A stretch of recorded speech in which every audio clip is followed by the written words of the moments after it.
obviously fought cancer along the way, which we can talk about as much as we want, because I know a lot of people are dealing with that. Let's just not obviously that. Oh, obviously just fought and beat cancer. True. No big deal. But do we no want to do deal. a cancer segment? No, I know. No, but it's an a big part thing. of your, but it's a big part of your story, and it's changed your perspective, and it gives you a completely different lens on how you view this world. And so just briefly, I mean, we can talk in depth about it because I know I have a ton of questions, but we'll save that for a later date.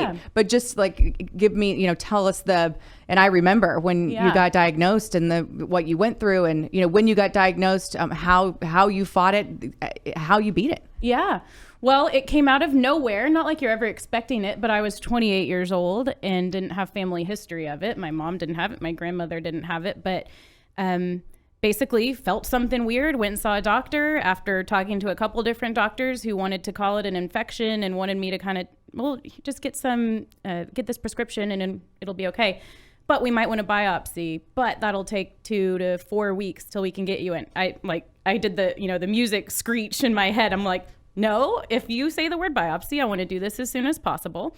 So I did. And then it came back as breast cancer.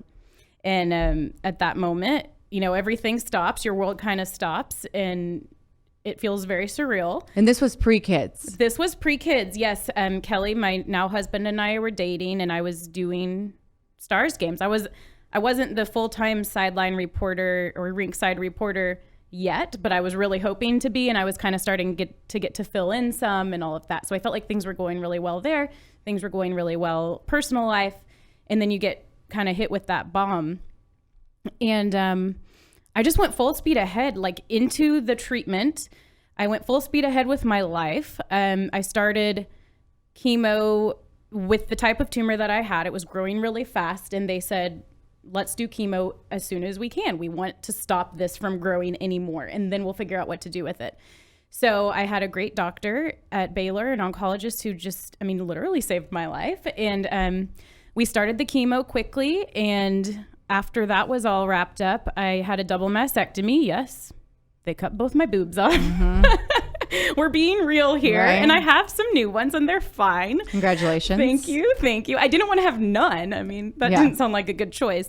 So that happened, and then went into radiation after that. While I was going through chemo, Kelly proposed, which is just like, I still get chills. I'm like, he literally didn't know if I was going to survive. And because it was a really kind of scary triple negative, that was what they called it, triple negative breast cancer diagnosis at that point. And they didn't really say what level it was, but it was basically like stage 3. And it doesn't have a great prognosis, not terrible. There's worse ones. But we really didn't know at that point what was going to happen. And I had a wig on when he proposed. The pictures are still, I have so many emotions when I see those pictures, because my ultimate first emotion is like cringe, like, oh my God, that hair. I'm like, okay, well, that's not the main thing here. Right. So let's keep things in perspective. Yes. You're alive. That's the first part. Right. Okay. Yes. And but I get it. Yeah. And then I wore that same wig at my wedding. So I have that for all my wedding photos.